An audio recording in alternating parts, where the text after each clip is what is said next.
을 뭐라고 부를까요? 은사장. 그러니까 고린도전서 12장에 보면 교회는 몸이다 이러면서 몸에 여러 지체가 있고 이런저런 얘기하다가 은사에 대해서 쭉 얘기해요. 특별히 14장에 가면 예언과 방언과 이런 식의 구체적인 그런 은사들이 나와요. 그런데 여러분 잘 생각해 보세요. 12장하고 14장이 은사장인데 은사를 얘기하는데 그거는 이제 교회에 필요한 은사들이죠. 그래서 교회장, 은사장 그렇게 표현을 하는데 고린도전서 13장이 12장하고 14장 사이에 있다고 해요. 그러면 13장은 이렇게 완전히 갑자기 뜬금없이 뚝 나왔다가 갑자기 가는 게 아니라 12, 13, 14장이 연결되어 있겠죠. 내용이. 그래서 우리가 이게 사랑장은 따르고 은사나 교회는 따른가 보다 이렇게 생각할 수 있지만 사실은 12장부터 14장이 전부 다 교회와 관련된, 특히 공동체와 관련된 혹은 우리 신자들의 삶에 관련된 그것에 필요한 은사라는 건 선물이고 우리가 가지고 있는 어떤 달란트, 재능 뭐 이런 것도 포함해서 얘기할 수 있겠는데 그게 다 교회라고 하는 공동체에 필요한 것들을 12장부터 14장까지 이야기하고 있다는 거예요. 그래서 아주 독특한 주장이 있습니다. 사랑은 그것이 가장 큰 은사다. 그러니까 은사를 지금 12장부터 14장 얘기를 하는데 사랑도 가장 큰 은사로서 제시한 것이다. 그리고 나서 보니까 이런 말씀이 눈에 보여요. 여러분이 그 12장 31절 한번 보세요. 고린도전서 12장 31절을 보면 뭐라고 되어 있냐면 너희는 더 큰 은사를 사모하라. 내가 또한 가장 좋은 길을 너희에게 보이리라. 다시요. 너희는 더욱 큰 은사를 사모하라. 내가 또한 가장 좋은 길을 너희에게 보이리라. 그러면서 내가 사랑의 방언과 이렇게 나오죠. 여러 번 말씀드렸는데 성경의 장은 원래 이렇게 나눠져 있는 게 아니에요. 동그라미에서 동그라미. 여러분 성경에 보면 이렇게 동그라미에서 동그라미들이 있는데 그러니까 지금 12장 12절부터 이야기가 사실 쭉 이어지고 있어요. 그리고 13장은 새로 시작되는 이야기가 아니라 12장 31절을 이야기하고 더 큰 은사를 사모하라. 그리고 사랑이 가장 좋은 길인데 그 사랑이 뭔지 내가 지금부터 설명해 줄게. 그러면서 13장이 사랑을 설명하고 있는 거예요. 그렇게 보면 가장 큰 은사를 사모하라고 했는데 가장 큰 은사가 뭐라는 거예요 지금? 사랑. 그렇지. 사실 우리 성경에 뭐 예언도 나오고 방언도 나오고 뭐 무슨 여러 가지 뭐 구제도 나오고 여러 가지 은사들이 있어요. 다양한 뭐 치유에 대해서도 나오고 그런데 그런 것들보다 더 큰 은사 우리가 더 사모해야 될 은사는 사랑이라는 거예요. 이게 가장 좋은 길이다. 그러면서 사랑을 설명하고 있어요. 또요 14장 1절을 보세요.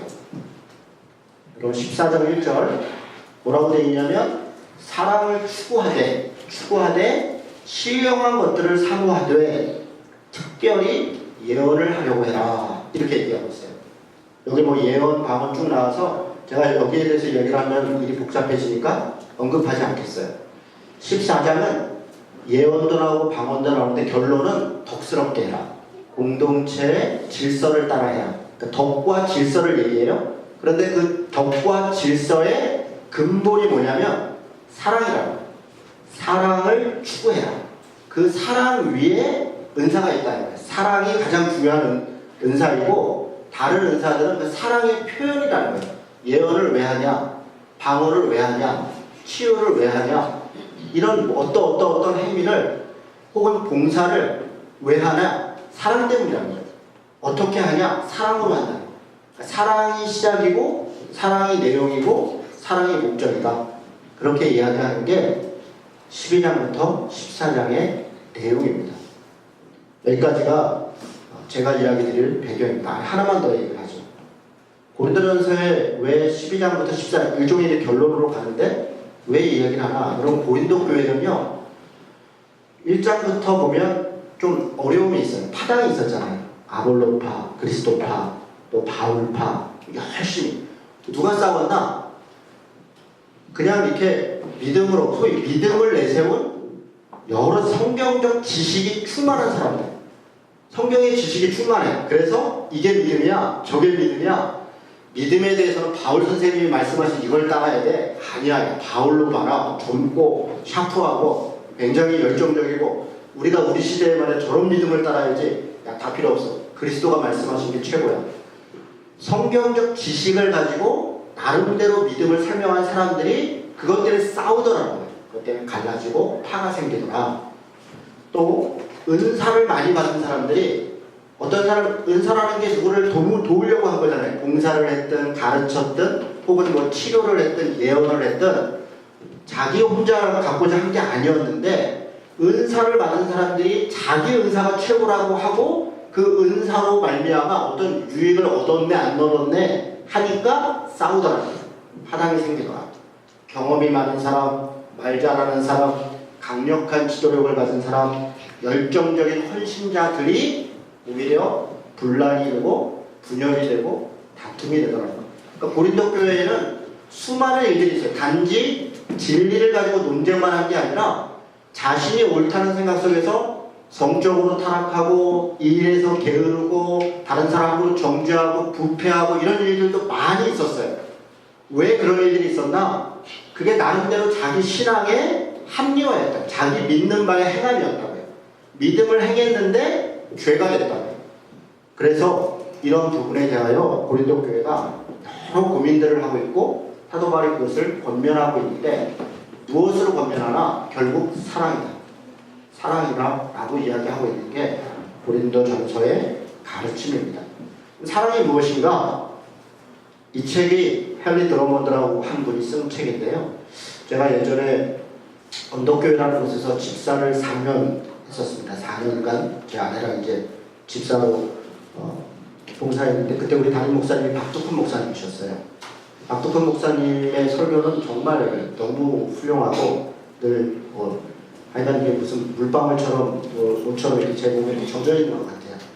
박두근 목사님이 하신 설교 중에 제가 정말 지금도 기억이 많이 나는 게 사랑이에요. 사랑. 어느 날 사랑에 대해서 쭉 이렇게 한 절 한 절 이렇게 설교를 하셨는데 내용은 잘 다 기억이 안 나지만 뭔가 되게 따뜻했던 것 같아요. 그리고 굉장히 마음에 위로가 되는 것 같았고 근데 그때 그 목사님이 설교하면서 가장 많이 인용했던 분이 헨리 드러먼드. 헨리 드러먼의 사랑의 어쩌게 보면 헨리 드러먼이 사랑이 어쩌고 근데 제가 저분이 무슨 책을 저렇게 인용하시나 그리고 찾아보니까 책이 없어요. 우리 박동 목사님이 영국에서 유학하신 분이라 영어도 잘하고 알고 보니까 영국의 복음전도자였던 19세기 말에 이분이 썼던 이걸 이제 원문으로 보시고 인용하신 거죠. 제가 저는 영어가 전혀 안 되니까 누가 이거 좀 번역 좀 안 해주라는데 이번에 나온 거예요. 그래서 보고서 참 좋다. 그래서 이거 읽고 여러분랑 같이 나눴으면 좋겠다. 같이 한번 보겠습니다. 책이 있는 분들은 눈으로 따라오시면서 사랑이 무엇인가. 책이 없는 분들은 들으면서 설교를 대신하겠습니다. 제가 가급적 빨리 읽고 간단하게 가겠습니다. 예나 지금이나 사람이면 누구나 자신에게 묻는 최대의 질문이 하나 있습니다. 최고의 선은 무엇인가? 가장 선한 게 무엇인가?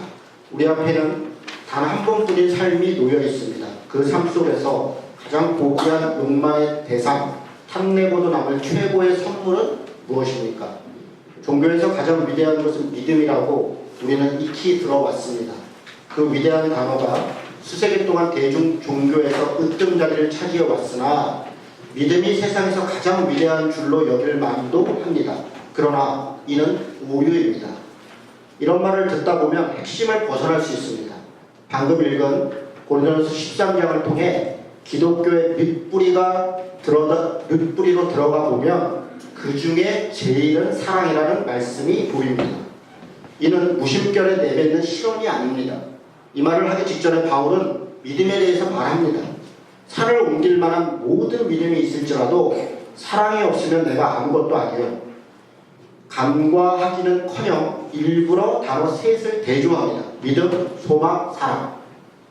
그런데 이 세 가지는 항상 있을 것인데 그런 다음에 한순간도 주저하지 않고 결론을 내립니다. 그 중에 제일은 사랑이다. 여러분 이 말은 참 충격적이죠.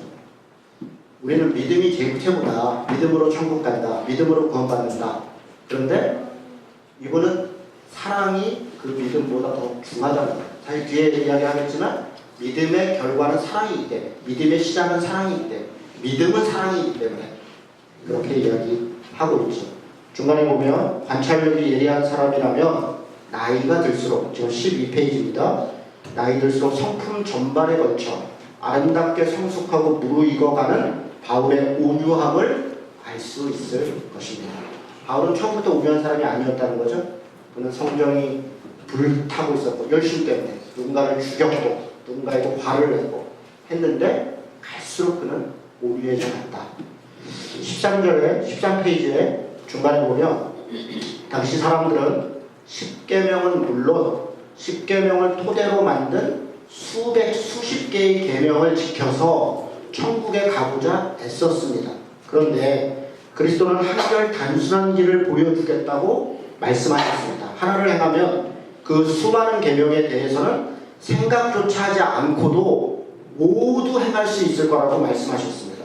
우리가 사랑한다면 부지 중에 모든 율법을 완성할 거라는 말씀입니다.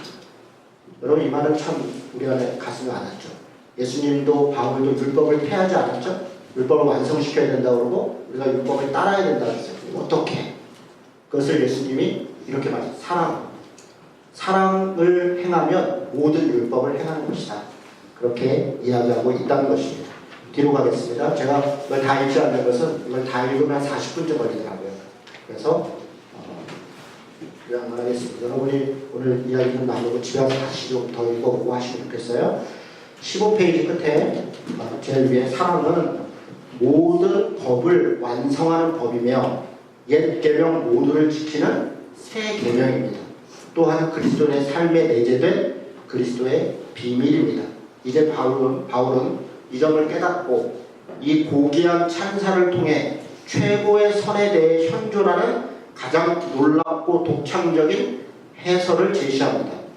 이를 세 부분으로 나눌 수 있는데 짧은 본문 첫머리에는 사랑을 대조하고 있어요. 대조한다는 건 비교한다는 거죠. 다른 것과 사랑을 비교해서 사랑이 어떤 거다 이렇게 얘기합니다. 두 번째는 몸통에서는 사랑이 뭐라는 걸 분석해요.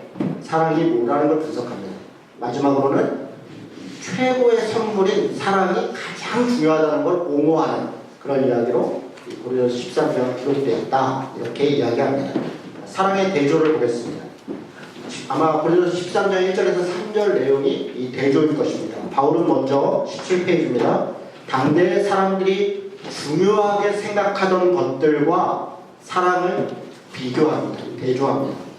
바울은 사랑을 말재주와 비교합니다. 말재주, 천사의 말 이런 거죠. 방언 이런 거죠.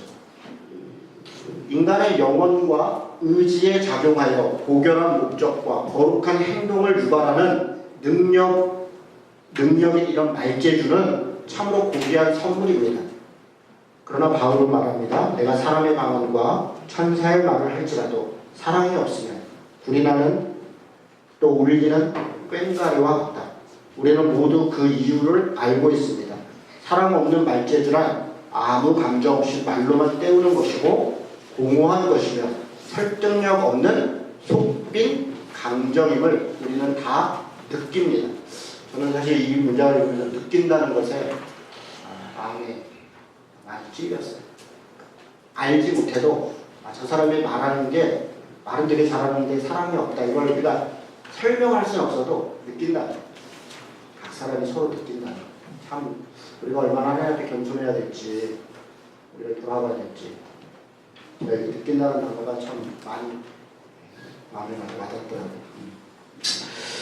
그 밑으로 가면 바울은 사랑을 예언, 신비, 믿음, 자선, 구제적 일일이 대조합니다. 어째서 사랑이 믿음보다 클까요? 목적이 수단보다 크기 때문에 그렇습니다. 어째서 사랑이 자선보다 클까요? 구제하는 것보다 사랑이 더 클까요? 여러분 이 부분은 되게 당황스러워요. 우리는 사랑 그러면 누군가에게 나눠주는 것이라 생각하는데 그 나눠주는 것 자체가 사랑이 아니라는 거죠. 그것보다 사랑은 오히려 더 크다. 왜? 전체가 부분보다 크기 때문입니다. 사랑이 믿음보다 큰 것은 목적이 수단보다 크기 때문입니다. 그렇다면 믿음이 있은들 무슨 소용이 있냐고요? 믿음은 영혼을 하나님과 연결합니다. 그렇다면 인간을 하나님과 연결하는 목적은 무엇입니까? 인간이 하나님처럼 되기 위함입니다. 그런데 하나님은 사랑입니다. 왜 우리가 믿음을 가져야 되나? 하나님과 연결되기 위해, 하나님을 만나기 위해. 그런데 하나님이 사랑이에요. 결국 하나님을 만났다는 것은 우리가 사랑을 안다는 것이고 사랑을 행한다는 것이다. 그렇게 이야기합니다. 또한 사랑이 자선보다 큰 것은 전체가 부분보다 크기 때문입니다. 19페이지 끝으로 중간부가 됐습니다. 다음으로 바울은 사랑을 희생 및 순교와 대조합니다. 여러분 이건 또 충격적이에요. 그러니까 내 몸을 내줘서 불타서 죽을 정도로 내 몸이 가서 불태울 정도로 그렇게 사랑을 했고 정의를 이루었는데 그것보다 사랑이 중요하다. 그것도 사랑 없이 행할 수 있다. 정의도 구제도. 굉장히 어렵죠. 어렵습니다. 희생 및 순교와 대조합니다. 선교사가 되려는 이들에게 간청합니다. 자신의 몸을 불태워준다 하더라도 사랑이 없으면 아무 소용이 없음을 명심하십시오. 정말 아무 소용이 없습니다.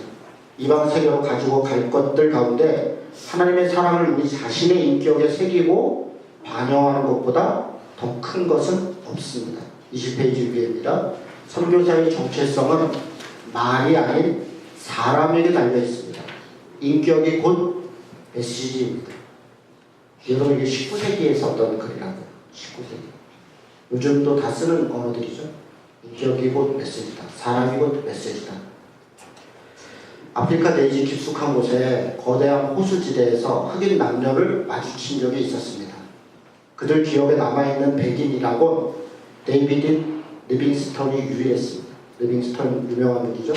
그 어두운 대륙에서 리빙스턴의 발자국을 따르다 보면 오래전에 그것을 거쳐 간 친절한 의사에 대해 말하는 사람들의 얼굴에서 빛이 나는 것을 볼 수 있습니다. 리빙스턴이 의사였습니다. 그들은 리빙스턴의 말을 이해하지 못했습니다. 그러나 그들의 가슴 속에는 고동치는 사랑이 있다는 것을 느꼈습니다. 자신의 생명을 바치는 거나 다름없는 새로운 영역으로 나아가 일할 때 그런 단순한 매력을 품고 가십시오. 단순한 매력이라는 단어가 참 좋죠. 단순한 사랑.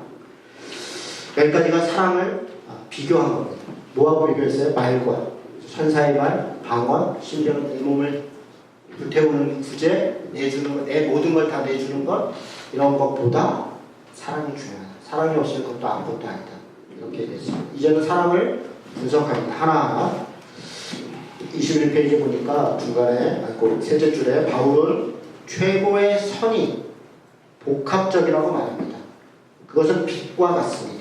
과학자가 한 줄기 광선을 크리스털 프리즘에 투과하면 프리즘 반대쪽에 빨주노초 파남보 이렇게 나타나 보이듯이 바울이 최고의 선인 사랑을 자신의 영화된 지성으로는 참으로 아름다운 프리즘에 투과하면 반대쪽에서는 여러 성분으로 나누어 보입니다. 뒤로 가보겠습니다. 22페이지. 고귀한 것. 곧 최고의 선은, 최고로 선한 것은 수많은 작은 것들과 평범한 덕들로 구성되어 있습니다. 그러면서 여기 나와 있는 10가지 사랑을 오래 참고 온유하고 시기하지 않고 이런 거를 이분은 9가지로 정리를 했습니다. 인내, 친절, 반용, 겸손, 예의, 비이기심, 온화한 성품, 정직, 신실. 그러니까 이게 사랑의 다른 모습이라는 거예요. 이게 사랑이라는 거예요.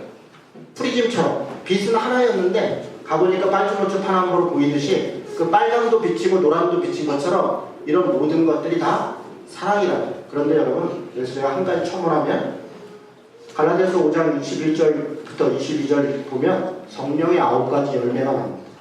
사실 이 사랑은 다른 말로 하면 성령의 열매예요. 성령의 9가지 열매 우리가 다 기억하죠. 그 내용들과 같은 것이죠. 하나님께서 우리에게 맺혀주는 그런 열매가 바로 사랑이다 이렇게 이야기합니다. 자, 그대로 뒤로 가보겠습니다. 20페이지로 갑니다. 20페이지 맞나요? 23페이지로 있습니다. 중간에 보면 우리는 하나님 사랑에 대해 많이 듣지만 그리스도는 인간 사랑에 대해 많이 말씀하셨습니다. 다시요. 이 문장 다시 읽겠습니다. 우리는 하나님의 사랑에 대해서 많이 이야기하지만 그리스도는 오히려 인간 사랑에 대해서 많이 말씀하십니다.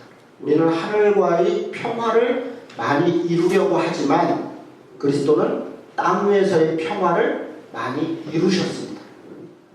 종교는 이질적이거나 부과되는 것이 아니라 세속의 삶에 깃든 영감, 참 이 표현이 너무 멋있어요. 세속의 삶에 깃든 영감, 곧 이 속세를 관통하는 영원한 영의 호흡입니다. 사랑은 인내입니다. 뒤로 가겠습니다. 24페이지. 사랑은 이해하는 것, 그래서 기다리는 것이기 때문입니다. 지금 사랑은 인내입니다 하면서 왜 인내, 왜 오래 참은 것이냐? 사랑은 이해하는 것이기 때문에 그렇다는 거예요. 여러분 이해라는 성경, 그러니까 영어 단어가 understanding이잖아요. understanding을 누가 이렇게 분석했더라고요. 언더가 아래로잖아요.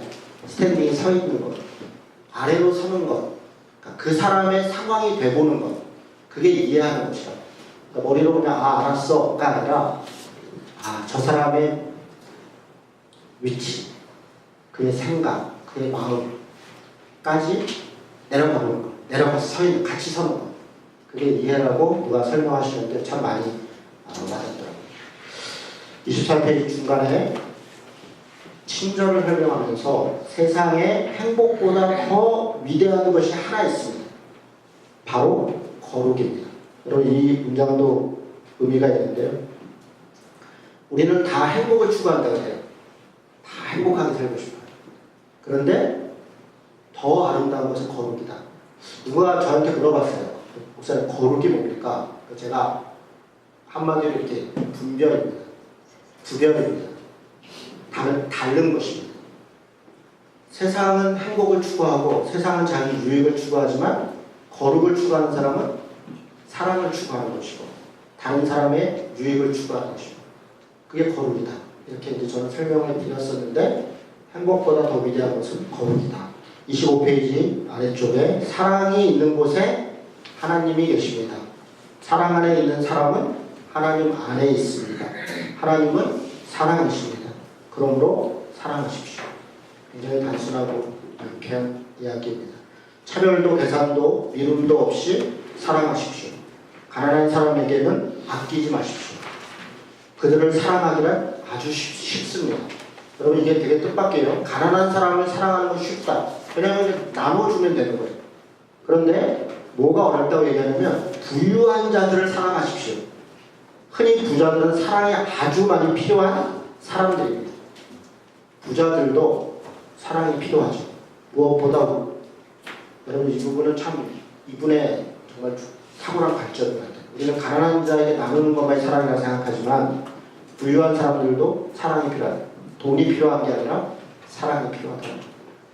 그리고 우리와 동등한 수준의 사람들을 사랑하십시오. 결국 가난한 사람, 부자인 사람, 우리하고 비슷한 사람 사랑하고 다 사랑해야 돼요. 다 사랑하십시오. 비율을 맞추는 것과 기쁨을 주는 것은 다릅니다.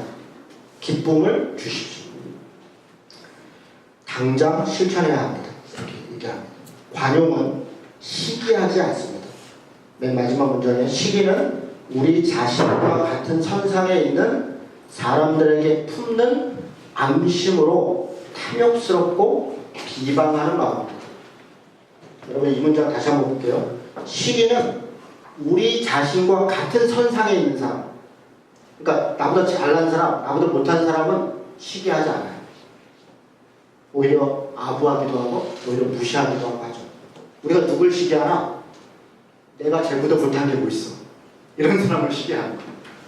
나와 같은 선상에 있는 사람에게 품은 앙심으로 탐욕스럽고 비방하는 마음이 시기다. 그 밑에 보면 그리스도인이 진실로 시기할 것이 있다면 단 하나 넉넉하고 풍성하며 관대한 시기하지 않는 영혼뿐이다. 그러니까 누군가 정말 시기하지 않는 영혼이 있다면 그걸 시기해라. 그걸 부러워하라. 그걸 따르려고 해라. 이런 의미입니다. 겸손에 대해서 얘기합니다. 겸손은 한마디로 침묵이다. 이렇게 얘기합니다. 참 마음이 와닿죠. 겸손은 침묵이다. 27절, 27페이지 끝입니다. 이 최고의 선 가운데 5번째 요소는 약간 색다른 느낌입니다. 예의입니다. 예의는 사람들과의 관계에서 드러나는 사랑으로 예절과 관련된 사랑입니다. 사랑은 무례히 행하지 아니하며 공소는 사소한 일 가운데 드러나는 사랑이라 정의할 수 있습니다. 공소는 사소한 일에 드러나는 사랑이라 정의할 수 있습니다. 예의란 작은 일들 속에서 이루는 사랑이라는 말이 있습니다. 그러니까 예의와 공소는 결국 평범한 거라는 거예요. 우리가 예의 없고 공손하지 않은 것은 뭐 대단한 신뢰를 하는 것이 아니라 일상적인 삶 속에서 함부로 말하고 함부로 판단하고 함부로 행한다는 거죠. 많이 마음에 와닿죠. 신사를 그래서 이렇게 정의합니다. 28페이지 끝에 세 번째 줄에 신사적이다. 이런 말은 사랑으로 대하는 온유한 사람이다. 신사적인 사람은 뭐 잘 읽고 깨끗하고 소위 교양 있는 게 아니라 사랑으로 대하는 온유한 사람이 신사적인 것이다. 이렇게 이야기했습니다. 29페이지 비이기심에 대해서 얘기를 하는데요. 그 끄트머리에서 5-6번째 줄에 보면 사실 우리의 권리를 포기하기란 어렵지 않습니다. 이것도 뜻밖의 얘기예요. 권리를 포기하는 건 어렵지 않다. 대개 외적 권리라면 그렇습니다. 자기를 포기하는 것이 진짜 어려운 비이기심을 이기적이지 않는 것에 가장 중요한 건 내 권리를 포기하는 정도가 아니라 나를 포기해야 된다. 내 유익을 구하지 않아야 된다. 이런 엄청난 말씀을 우리가 어찌 따를 수 있을까요? 30페이지 위에 그러나 유익 자체를 추구하지 말고 모든 사람을 대할 때 자신의 유익이 아니라 타인의 유익이라는 관점에서 보십시오. 30페이지 맨 아래 사랑에는 어떤 것도 난관이 되지 않습니다. 그 무엇도 어려울 것이 없습니다. 저는 그리스도의 멍에가 쉽다고 믿습니다. 그리스도의 명예는 그리스도가 걸어가신 인생 길입니다. 따라서 어떤 길보다 쉽고 행복한 길이라고 믿습니다. 여러분 예수님이 가신 길이 가장 쉽고 행복한 길이라고 믿으십니까? 근데 이분은 그렇게 얘기하는 거예요. 왜? 그분이 가장 완전한 사람이니까. 그렇다면 그 길이 가장 쉬운 길이고 가장 행복한 길일 것이다. 이렇게 생각하는 것이죠. 그리스도의 가르침 가운데 가장 두드러진 것이 있습니다. 행복은 소유와 얻음이 아니라 내어줌에만 있다는 가르침입니다. 다시요. 행복은 소유와 얻음이 아니라 내어줌에만 만자를 썼어요. 다시 말하겠습니다. 행복은 소유와 얻음이 아닌 내어줌에만 있습니다. 31절 밑에 다음 요소는 아주 주목할 만한 것으로 온화한 성품입니다. 여기서부터는 제가 읽겠습니다. 사실 이거는 제게 해야 될 얘기입니다. 여러분이 알다시피 온화하지 않은 성품으로 늘 고민이고 갈등이고 걱정이고 있습니다. 그러나 이런 말씀 앞에 또 다시 우리를 세워봅시다. 다음 요소는 아주 주목할 만한 것입니다. 온화한 성품입니다. 사랑을 쉽게 성내지 않아요. 사랑을 분석할 때 이보다 더 눈에 띄는 것은 없습니다. 우리는 못된 성품을 별로 해롭지 않은 약점으로만 보는 경향이 있습니다. 단순한 천선적 약점이나 가족적 결함 또는 기질상의 문제로 말하지 한 사람의 인격을 평가할 때 아주 진지하게 고려해야 할 사람으로 보지 않습니다. 그럴 수 있지. 뭐 그 사람 기질이 그래. 그 사람 원래 그래. 그렇게 그냥 가볍게 생각한다는 거예요. 그러나 성품의 문제는 사랑을 분석할 때 아주 중요합니다. 성경은 못된 성품을 인간 본성에서 가장 파괴적인 요소 중 하나로 거듭 책망합니다. 거친 성품이 특이한 것은 도덕적인 사람이 저지르는 악덕이라는 겁니다. 여러분 이 말이 마음에 와닿죠? 겉으로 도덕적이에요. 심지어는 말씀을 가르쳐요. 어떤 면에서 그것은 그에 있어서 소명일 수 있어요. 그러나 도덕적인 사람이 저지르는 거침은 흔히 그것만 없었다면 고결했을 인격에 떨어진 한 방울의 얼룩입니다. 그렇죠. 33페이지 오른쪽을 보겠습니다.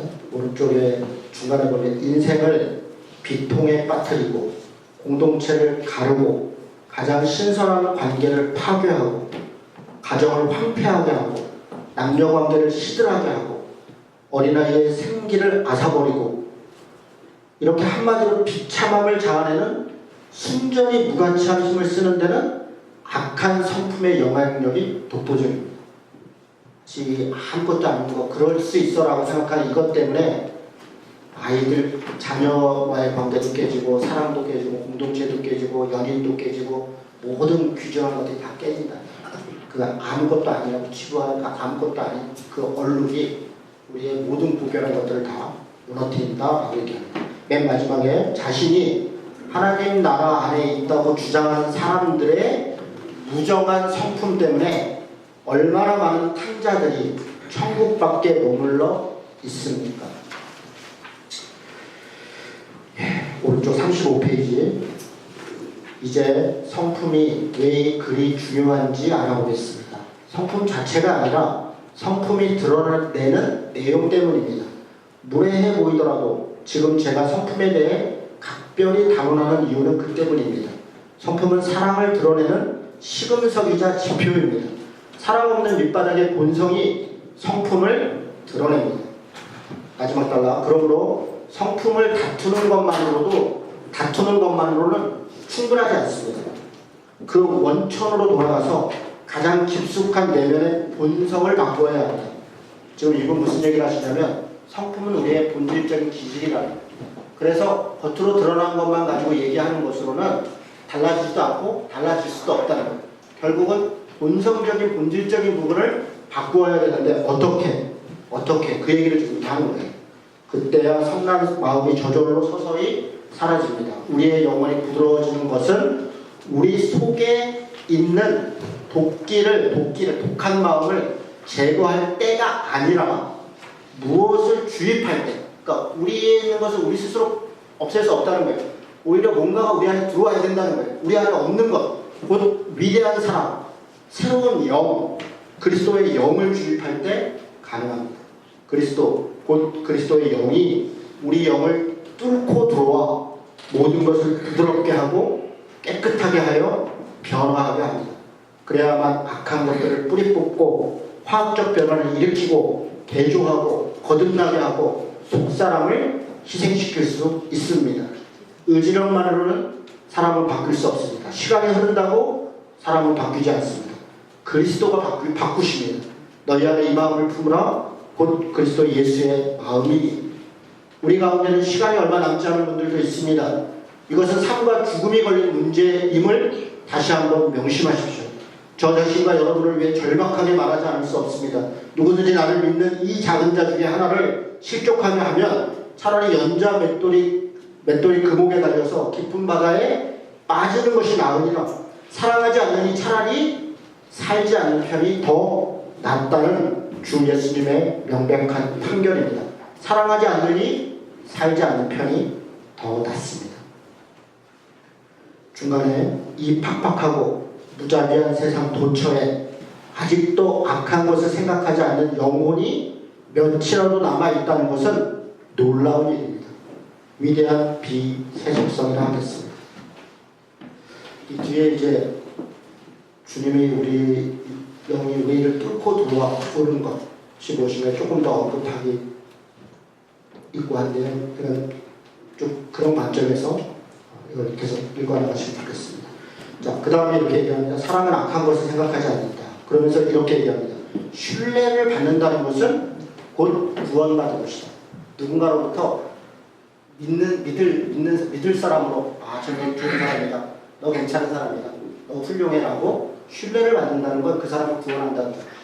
그러니까 우리가 주님을 믿는 것뿐 아니라 우리도 주님으로부터 신뢰를 받아야 하고 우리가 누군가를 신뢰해야 한다. 이런 얘기죠. 자, 38페이지 중간에 보면 믿으라고 배워온 것 이런저런 교회의 교리나 이런저런 사상이 아니라 진리를 기뻐해야 합니다. 39페이지 오른쪽에 다른 사람의 잘못을 이용하기를 거부하는 자제력, 다른 사람의 약점을 들추어내기를 즐기지 않고 모든 것을 덮어주는 자비심, 매사를 그 자체로 보려고 애쓰며 의심하거나 비방하기보다 더 나은 점을 보기를 즐기는 순수한 의도, 이게 불의를 기뻐하지 않는 것이다. 이렇게 이야기하고 있습니다. 39페이지 밑에 보면 중요한 재밌는 단어가 있더라고요. 세상은 놀이터가 아니라 교실입니다. 되게 재밌는 표현이죠. 세상은 놀이터가 아니라 교실이 배우는 겁니다. 삶은 휴일이 아니라 수업이다. 우리는 살아가는 동안 끊임없이 배우고 끊임없이 발전해 가야겠다. 그렇게 얘기합니다. 크리켓 선수에게도 훌륭한 화가에게도 조각가에게도 음악가에게도 다 필요한 건 그래서 40절 끝에 보면 훈련 말고는 없습니다. 종교에 관한 변칙이란 없습니다. 영혼을 단련하지 않으면 영혼의 근육도, 인격의 힘도, 도덕 섬유질의 활력도, 영적 성장의 아름다움도 생기지 않습니다. 끊임없는 훈련으로 우리는 자라납니다. 여러분, 이 말씀은 잠시만 제가 한마디만 하겠습니다. 예수님이 우리를 만나주셨어요. 그래서 우리가 어느 날 주님을 믿게 되었어요. 그리고 그 믿음 안에서 우리가 하나님의 사랑을 알았는데, 문제는 그러고 말아버리면 그 믿음도 사랑도 사실은 시들해지고 자라지 않는다는 것이죠. 그것을 우리는 끊임없이 훈련해요. 그 사랑을, 주님이 우리 안에 오셔서 우리에게 주신 그 자극, 그 은혜를 끊임없이 훈련해요. 근데 어떤 게 훈련인가? 여기 사랑하는 게 훈련이에요. 사랑을 계속 할 때 우리의 영혼과 우리의 사랑이, 주님이 대한 믿음이 오히려 더 커진다. 그렇게 설명하고 있습니다. 41페이지 끝에 41페이지 위에 끊임없는 걱정, 허접한 환경, 견뎌야 할 고통, 더불어 삶에 함께 일해야 하는 보잘것없고 추잡한 영혼들에 대한 불평, 그런 거 하지 마십시오. 무엇보다 시험을 당할 때 분개하지 마십시오. 삶이 점점 더 버거운 것 같고 노력과 고뇌와 기도를 멈추지 않을 수 없다고 당황하지 마십시오. 이는 하나님이 우리에게 허락하신 연단입니다. 살다 보면 이런저런 일들이 있죠. 그것 때문에 당황하고, 그것 때문에 낙심하고, 그것 때문에 절망하고, 그것 때문에 분노하지 말고 주님이 우리를 사랑하시는 것, 우리를 훈련하는 연단이다. 그렇게 받아들이는 것입니다.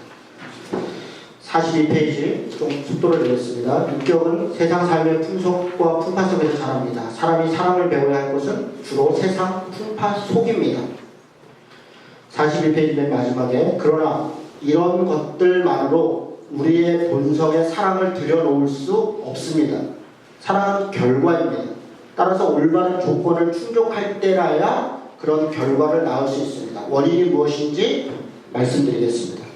그러면서 지금 무슨 얘기를 하냐면 우리가 어떻게 사랑할 수 있는가, 여러 사랑의 것들이 있지만 과연 진정으로 사랑할 수 있는 그 원인, 그것은 무엇인가를 지금부터 얘기를 하는 것입니다. 요한일서를 개역판으로 읽어보면 이런 말씀이 나옵니다. 우리가 사랑하는 것은 하나님이 우리를 먼저 사랑하셨기 때문입니다. 우리가 사랑하는 것이지 우리가 그분을 사랑하는 것이 아닙니다. 옛 번역에서는 우리가 그분을 사랑하는 것으로 번역하는데 아주 잘못된 것입니다. 우리가 사랑하는 것은 하나님이 우리를 먼저 사랑하셨기 때문입니다. 때문이란 단어에 주목하십시오. 이것이 바로 제가 앞서 말한 원인입니다. 하나님이 우리를 먼저 사랑하셨기 때문에 그 결과 우리가 사랑하는 것입니다. 그분을 사랑하고 모든 사람을 사랑하는 것입니다. 44페이지 중간에 그분을 사랑하면 그분과 같아질 것입니다. 사랑은 사랑을 낳습니다. 여기 45페이지 보면 예화 하나가 있어요. 언젠가 에드워드 어빙이 죽어가는 소년을 보러 간 일이 있습니다. 몸이 아파서 혹은 절망 때문에 죽어가는 소년이었어요. 어빙은 방으로 들어가서 아픈 아이의 머리에 손을 얹고 얘야, 하나님이 널 사랑하신단다 말하고 떠났습니다. 그러자 소년은 자리를 박차고 일어나 집안에 있는 사람들에게 외쳤습니다. 하나님이 저를 사랑하십니다. 하나님이 저를 사랑하신다.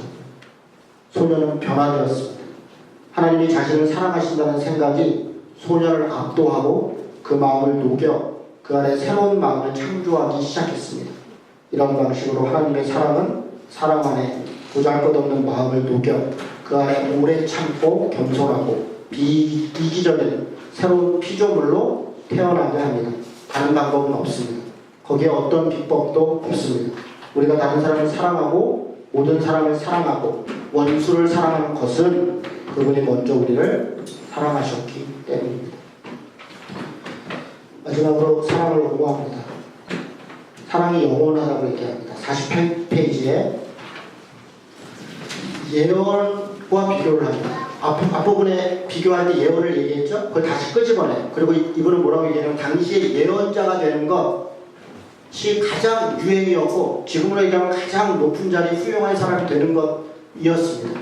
그런데 예언은 그것이 이루어지면 그 영화는 끝나는 것입니다. 가장 고귀해 보이는 그 시대의 그것보다 사랑이 더 중요하다고 얘기합니다. 방언도 마찬가지입니다. 방언도 어떤 언어도 다 사라졌다 얘기합니다. 방언도 그칠 것이다 얘기합니다. 49페이지에 지식에 대해서 얘기합니다. 지식도 폐하리라. 고대인들의 지혜가 어디에 있습니까? 모두 사라졌습니다. 뉴턴의 지식도 다 신문그 암흑리에 다 사라졌습니다. 이분이 특이한 얘기예요. 지금 있는 학생들은 뉴턴이 가졌던 과학 지식보다 더 많은 과학 지식을 가지고 있다. 가만히 생각해보면 그런 것 같아요. 지금 우리 아이들이 배우고 있는 과학 지식은 옛날에 처음에 그걸 발견했던 분들 걸 다 알고도 그 이후 것까지 다 알잖아요. 넘어가겠습니다. 50페이지 뒤에 이 시대에 우쭐대는 과학과 철학도 머지않아 모두 구닥다리가 될 것입니다. 51페이지 무엇이든지 51페이지입니다. 영원히 지속될 것을 말해보십시오. 뭐가 영원히 지속되겠습니까? 바울은 굳이 많은 것을 열거하지 않습니다. 돈과 재산과 명성을 언급하지 않았습니다. 바울은 당대 최고로 할 만한 사람들이 중요하다고 생각하는 것들을 가려낸 후에 예언, 방언, 지식, 지혜 이런 것들이죠. 그런 것들을 가려내 쓸어버렸습니다. 우리의 존재는 우리의 일과 소유 그 이상입니다. 그리고 사랑이 더 중요하다 이런 얘기죠. 52페이지 세상의 그 무엇에도 생명과 불멸의 영혼을 바꿀 만한 가치가 없습니다. 불멸의 영혼은 불멸하는 무언가에 자신을 바쳐야 합니다. 오직 불멸하는 것들은 이 세상 것들이 이런 것들입니다. 어떤 거냐면 그런즉 믿음, 소망, 사랑 이 세 가지는 항상 있을 것인데 그 중에 제일은 사랑이다. 불멸하지 않는 것, 영원한 것, 가장 귀한 것 그것에 우리의 인생을 바치고 우리의 가치를 바쳐야 될 것인데 그것은 사랑이다 라고 얘기하는 것입니다. 믿음은 보이게 되고 소망은 결실을 맺게 될 것입니다. 53페이지 위에 먼저 사랑에 헌신하십시오. 매사의 분수를 지키십시오. 사랑의 터 위에 세워진 인격으로서 그리스도의 인격이 되십시오. 53페이지 밑에 쪽에 그러나 그를 믿는 자마다 영생을 얻는다는 것만큼 스스로 알아내야 했습니다. 그를 믿는 자는 그를 사랑하는 자를 말하는데 이는 사랑에 이르는 유일한 통로가 믿음이기 때문에 그렇습니다. 복음은 사람에게 생명을 줍니다. 복음은 그것으로 우리에게 착한 사람이 되기도 하고 정의로운 사람이 되기도 하고 때로는 능력 있는 사람이 되기도 하지만 복음이 우리에게 주는 궁극적 가장 중요한 것은 생명이라고 영생이다. 그것이 사랑의 목적이다. 그렇게 이야기하고 있습니다. 54페이지 중간에 오늘날 허다한 복음들이 인간 본성의 한 부분만 다룹니다. 생명이 없는 평화, 사랑이 없는 믿음, 중생이 없는 칭의. 여러분 이 표현은 되게 특이하죠. 평화인데 생명이 없어요. 믿음인데 사랑이 없어요. 의롭다고 칭함을 받았는데 거듭나지 않았어요. 그런 것들은 어떤 한 부분일 뿐이다. 충분하지 않다 얘기합니다. 55페이지 맨 위에 풍성한 사랑이 곧 풍성한 삶이고 영원한 사랑이 곧 영원한 삶입니다. 우리는 왜 내일 살고 싶어 하는 걸까요? 우리를 사랑하는 사람이 있기 때문에 그 사람을 보고 싶고 함께 있고 싶고 그래서 그 사랑을 들려주고 싶고 그래서 우리는 내일 살고 싶은 것입니다. 사랑하고 사랑받는 것 말고 우리가 살아야 할 다른 이유는 없습니다. 그렇죠? 여러분 허리를 펴고 주변을 한번 이렇게 둘러보십시오. 주위에 누가 계셔요? 아니 또 주변 한번 여기 사람들이 보이세요? 이렇게 물어보세요. 이 사람들과 영원히 살고 싶으세요? 저 집사님과 영원히 사는 게 참 주일날 잠깐 보는 것도 피곤한데 그렇다면 우리 영원한 삶을 살려고 하는 사람들인데 우리 자신이 어떤 사람인가를 다시 생각해보고 그래야 될 것 같습니다. 넘어가겠습니다. 56페이지 중간에 사랑은 영원히 존속할 것이며 당연히 짧게 간다고 하는 게 되게 기네요. 사랑은 영원히 존속할 것이며 당연히 사랑은 영원한 생명이기 때문입니다. 이 생명은 우리가 지금 당장 살며 누리는 것이지 죽을 때 얻는 것이 아닙니다. 지금 우리가 살아있지 않다면 죽을 때 생명을 얻을 가능성은 희박합니다. 우리는 영원한 생명, 이 땅에서 그냥 살고 이 땅에 사랑이 있고 이 땅에 생명이 있을 때 영원한 생명도 얻게 된다. 이렇게 얘기합니다. 구원받는다는 것은 사랑하는 것입니다. 사랑 안에 거하는 사람은 이미 하나님 안에 거합니다. 58페이지로 가겠습니다. 우리 일생에 다른 모든 것은 일시적입니다. 다른 선한 것은 모두 한낱 몽상입니다. 꿈입니다. 그러나 아무도 모르거나 끝내 알 수 없는 사랑의 행위들, 이것들은 결코 패하지 않습니다. 사람을 판단하는 기준은 마태복음에서 마지막 때에 사람을 판단하는 기준은 어떻게 믿었는가가 아니라 어떻게 사랑했는가입니다. 종교심판, 최후의 종교심판은 종교성이 아니라 사랑을 심판하는 것입니다. 여러분 이 말이 받아들여지십니까? 많은 사람들 믿음으로 구원받는다. 그런데 요한계시록도 마태복음도 그렇고 행함을 평가하겠다는 거예요. 참 이게 우리를 곤란하게 하죠. 다 왔습니다. 60페이지 마지막입니다. 맨 위에 세상 나라들이 모일 자리는 사람의 아들 앞입니다. 우리가 심판받을 자리는 사람이 있는 자리입니다. 그리고 그 광경 자체, 그 단순한 그 장면 자체로 조용히 한 사람 한 사람을 심판할 것입니다. 그곳에는 우리가 만나 도왔던 사람들이 자리할 것입니다. 혹은 우리가 무시하거나 멸시한 가엾은 우리가 함께할 것입니다. 굳이 다른 증인을 소환할 필요가 없습니다. 사랑 없음 말고 다른 어떤 고발도 필요하지 않습니다. 속지 마십시오. 만일 그날 우리 모두가 듣게 될 말은 신학이 아닌 생명의 소리, 교회와 성자가 아닌 굶주린 사람과 가난한 사람의 소리, 신조와 교리가 아닌 대피처와 옷가지의 소리, 성경과 기도서가 아닌 그리스도의 이름으로 건넨 냉수 짠 소리일 것입니다. 그리스도가 누구십니까? 배고픈 사람을 먹이시고 헐벗은 사람을 입히시고 아픈 사람을 찾아주신 분입니다. 그리스도는 어디에 계십니까? 누구든지 내 이름으로 이런 어린아이를 영접하면 곧 나를 영접합니다. 누가 그리스도의 사람입니까? 사랑하는 자마다 하나님으로부터 난 자들입니다. 덧붙일 말이 없습니다. 같이 기도하겠습니다.